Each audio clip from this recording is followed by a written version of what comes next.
Iran ने एक तरफ डोनाल्ड ट्रंप का सरेंडर करवा दिया।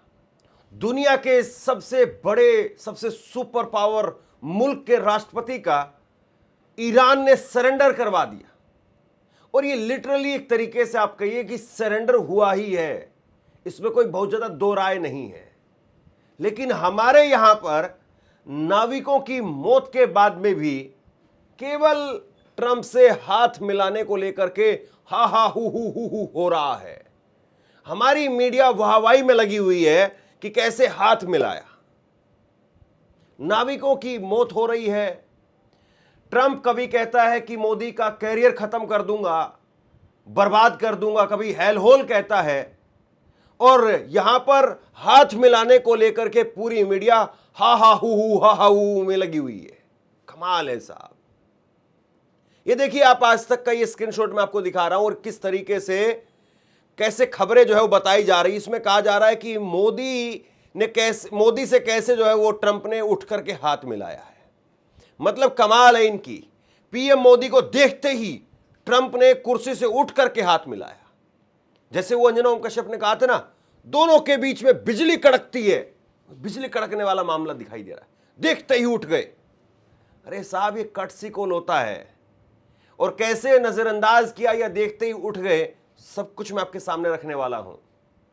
लेकिन आप देखिए कि एक तरफ तो वो मुल्क है जिसके ऊपर सालों के प्रतिबंध थे, जिसके ऊपर सैंक्शंस लगाए हुए थे जिस मुल्क के ऊपर, और जिस मुल्क के सर्वोच्च नेता को मार गिराया गया हो पहले ही दिन, शहीद कर दिया हो पहले ही दिन, आयतुल्लाह अली खामेनी साहब को, और उसके बाद में उनके बेटे जो सर्वोच्च नेता बने, सुप्रीम लीडर बने, वो घायल थे उस वक्त में।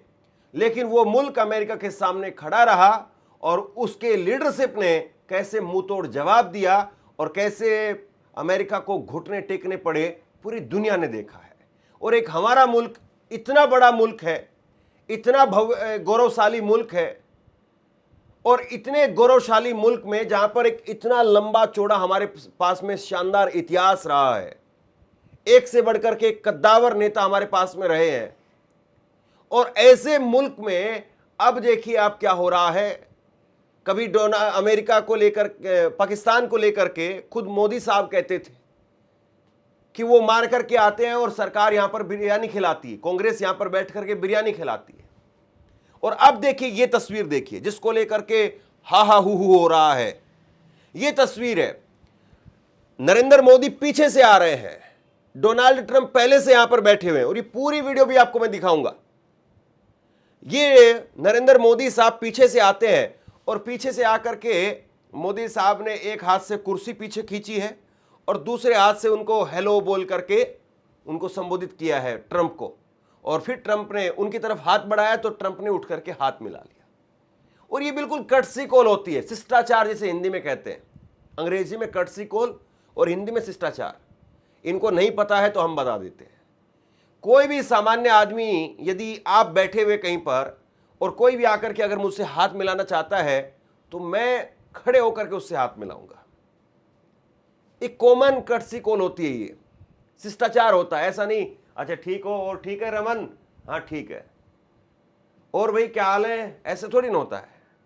आप एक पब्लिक फोरम पर है, G7 की वहां पर बैठक हो रही है, एक कटसी कॉल के लिए उठ करके हाथ मिला ले। मोदी जी यहां पर हंस रहे हैं।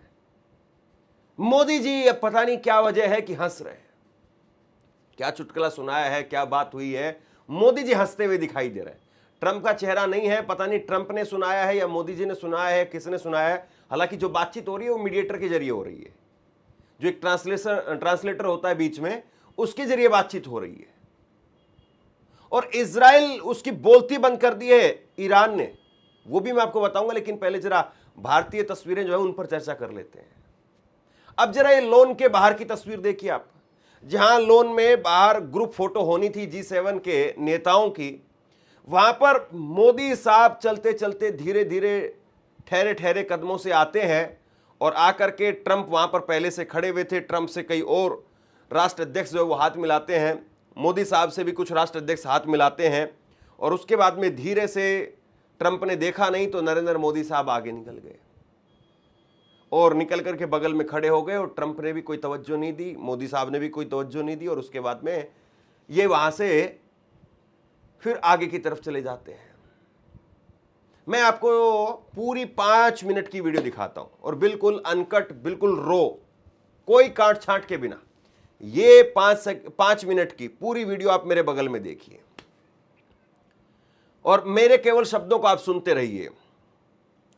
देखिए, वैसे तो दो देशों के बीच में संबंधों को आप एक तस्वीर से या आप एक फोटो क्लिक से उसको नाप नहीं सकते हैं या डिफाइन नहीं कर सकते हैं।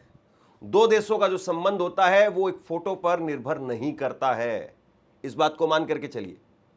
कई बार होता है कि मोदी जी खुद जो 4 कदम आगे आ जाते हैं और उनके जो फोटोग्राफर होते हैं वो फोटो खींच लेते हैं। एक तस्वीर जरा ये देखिए, एक बार फुल स्क्रीन पर ये तस्वीर देखिए। मोदी जी ऐसे नीचे उंगली किए हुए हैं और उनके फोटोग्राफर जो वहां पर थे उन्होंने फोटो खींच ली। अब उनको पता है कि साहब कैसे फोटो खींचनी, और मोदी जी को पता है कि कैमरामैन कहां से देख रहा है, और इसीलिए वो उंगली एक बार ऐसे नीचे करेंगे, एक बार ऊपर करेंगे, एक बार ऐसे करेंगे। वो तो शुक्र है उंगली ट्रंप की तरफ करके एक फोटो नहीं खिंचवाई, वरना एक फोटो बस वो आ जाती कि ऐसे ऐसे करके। ये कोई बड़ी बात नहीं है। जब आप बात कर रहे हैं तो कई बार होता है कि अच्छा ये हम यहां आ रहे हैं या हम वहां जाएंगे, अब क्या कर रहे हैं, ये सिर्फ इतना पूछना और बस इतना, मैं वहां जा रहा हूं, बस इतना अगर वो कर देते, यहां तो पागल हो जाते हैं लोग, छाती फाड़ लेते अपनी कि देखो मोदी ने उंगली दिखा दिखा करके डांट लगाई है। भाई सवाल ये है कि क्या मोदी साहब वो हमारे जो नाविकों को ट्रंप बाबू मार रहे हैं, उनकी सेना मार रही है और उसके बाद में उसको जस्टिफाई भी कर रही है। मार्क रूबियो का बयान मैंने आपको दिखाया, जयशंकर का बयान मैंने आपको दिखाया कि भाई हमारी सेना का आपको पालन करना पड़ेगा, उनके आदेशों का पालन करना पड़ेगा, और अगर आप नहीं करेंगे, उल्लंघन करेंगे तो बर्दाश्त नहीं करेंगे हम। कि मार्क रूबियो का स्टेटमेंट है ये। और उसके बाद में अगर ट्रंप बाबू आपके लिए कह रहे हैं, कभी पाकिस्तान को लेकर के कहते हैं, तो क्या द्विपक्षीय संबंधों में बड़े शिष्टाचार के साथ में इस बात को नहीं कहा जाना चाहिए? हालांकि मैं ये बिल्कुल नहीं मानता हूं कि ट्रंप और जब मोदी साहब हाथ मिला रहे हैं तो उसी वक्त में हाथ मिलाते मिलाते ट्रंप को यह कह दिया गया हो कि देखो ट्रंप बाबू हमारे सैनिक मर रहे हैं। ये ऐसा नहीं होता है। जब दो देशों के प्रमुख मिलते हैं तो ऐसा नहीं होता है। कटसी कॉल के लिए मोदी साहब को भी वहां पर हाय हेलो दिखानी पड़ती है। लेकिन आप बताइए कि जैसे पाकिस्तान के साथ में क्रिकेट मैच होता है तो कहते हैं हाथ नहीं मिलाएंगे, पूरा क्रिकेट मैच खेल लेंगे लेकिन हाथ नहीं मिलाएंगे, बस उतने से ही काम हो गया। अरे भाई गेंद भी पकड़ रहे हैं, बल्ला भी पकड़ रहे हैं, विकेट भी जा रहा है, विकेट ले भी रहे हैं, वो मार रहे हैं तो आप बॉल के पीछे पीछे भाग भी रहे हैं, लेकिन हाथ नहीं मिलाएंगे और उसी से आपको लग रहा है कि नहीं हमने तो तीर मार दिया है। फिर कहते नहीं देखो एक तरफ जो है हमने क्रिकेट का धर्म निभाया और एक तरफ हमने बदला ले लिया। गजब है। मतलब किस किस तरीके से कहां से जो है वो कैसी कैसी चीजें लेकर के आ रहे हैं। मैं कुछ पॉलिटिकल रिएक्शंस आ रहे हैं वो आपको पढ़ करके सुनाता हूं। संजय सिंह ने इसको लेकर के ट्वीट किया और संजय सिंह ने क्या कह रहे हैं देखिए जरा। गजब की बेशर्मी है भाई, अमेरिकी सेना ने हमारे 3 जहाजों पर हमला किया, 3 भारतीयों की हत्या कर दी, लेकिन लाल आंख दिखाना तो दूर, मोदी ट्रंप के साथ में ही खी कर रहे हैं और ट्रंप बच्चों की तरह मोदी को थपकी दे रहा है। प्रियंका भारती लिखती है कि ट्रंप मोदी की बाजू थपथपा करके किस बात की शाबाशी दे रहे हैं, और क्या इस बात की शाबाशी मोदी जी ने अमेरिका के लिए भारत का बाजार लगभग टैक्स फ्री कर दिया इसलिए मिल रही है, या इस बात की कि ट्रंप ने भारत को हेलहोल कहा, या फिर मोदी फिर भी चुप रहे इस बात की शाबाशी, या फिर इस बात की शाबाशी की भारत के 3 नाविक जवानों की हत्या अमेरिका ने कर दी और मोदी फिर भी चुप रहे। शाबाशी पाकर के प्रधानमंत्री का चेहरा खिल गया। तो इस तरीके से पॉलिटिकल रिएक्शंस आ रहे हैं। राजनीतिक जो नेता है वो नरेंद्र मोदी साहब पर जो है वो निशाना साध रहे हैं। जाहिर सी बात है अगर आज नरेंद्र मोदी विपक्ष में होते तो वो बहुत कुछ कहते। यहां तो जो कसाब आया था उसको लेकर के किस तरीके से खबरें चलाई गई और बाद में कसाब के वकील को कहना पड़ा कि नहीं साहब ये मनगढ़ंत बातें हैं। कहा गया कि नहीं कसाब को जेल में स्पेशल बिरयानी दी जाती है। अरे भाई कसाब कोई दामाद था कि उसके लिए खीर हलवा पूरी बिरयानी बनवाएंगे? आतंकवादी था, वो आतंकवादी वाला उसको ट्रीटमेंट मिलेगा। और जितने दिनों तक उससे जरूरत थी इन्वेस्टिगेशन एजेंसियों को उससे पूछताछ करने की, उससे उगलवाने की, उसको जिंदा रखा। और जब लगा कि इसके पास में कुछ नहीं है, बाकायदा एक पूरी अदालती प्रक्रिया के तहत उसको फांसी दी गई। लेकिन आपको वो नहीं दिखाई देता है, और आपने एक नैरेटिव गढ़ दिया, पूरा सोशल मीडिया भर दिया उसी से आपकी, क्योंकि सोशल मीडिया पर ताकत है कि कसाब को बिरयानी खिलाई जा रही है। बाद में उनके वकील ने कहा कि सारी मनगढ़ंत बातें हैं, कभी कोई बिरयानी उसको नहीं दी गई। और आप बताइए कि यहां क्या क्या हो रहा है, किस किस तरीके से हो रहा है। और बाकायदा वैसे आप देखते होंगे कि कई बार इन्वेस्टिगेशन जो एजेंसियां होती हैं वो कुछ उगलवाने के लिए, जैसे होता है कि शेर को फंसाने के लिए बकरी को जो है वो उसके सामने डालना पड़ता है, तो कई बार होता है इन्वेस्टिगेशन एजेंसियां अपने तौर तरीकों से काम करती हैं। हालांकि फिर भी स्पष्ट है कि कसाब को बिरयानी नहीं खिलाई गई। लेकिन क्या नरेंद्र मोदी साहब अब जब द्विपक्षीय बैठक होगी तो उस द्विपक्षीय बैठक में 3 बड़ी बातें स्पष्ट तौर पर कह पाएंगे? पहली बात कि आप हमारे लोगों पर हमला नहीं करेंगे किसी भी सूरत में, आप हमारे लोगों को नहीं मारेंगे किसी भी सूरत में, हम बर्दाश्त नहीं करेंगे। अगर हमारे लोगों पर हमला किया तो ये भारत देश पर हमला माना जाएगा। क्या नरेंद्र मोदी साहब इतना कड़ा स्टेटमेंट द्विपक्षीय बैठक के अंदर वो दे सकते हैं ट्रंप के सामने?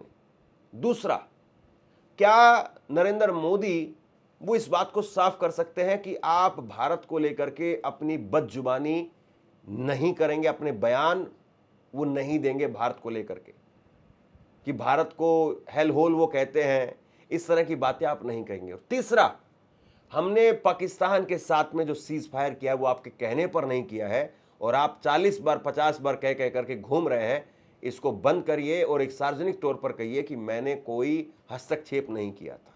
क्या 3 बातें मोदी साहब कह पाएंगे? बहुत बड़ा सवाल है। देखिए क्या कह रही है सुप्रिया स्नेत, ट्रंप की सेना ने हिंदुस्तानियों की हत्या की है और नरेंद्र मोदी हाथ मिलाकर के खिलखिला रहे हैं, हद है भाई बेशर्मी की। इसके बाद में एक और ट्वीट उन्होंने किया कि G7 मीटिंग में अपने संबोधन के अंत में प्रधानमंत्री नरेंद्र मोदी ने देश का सिर झुका दिया।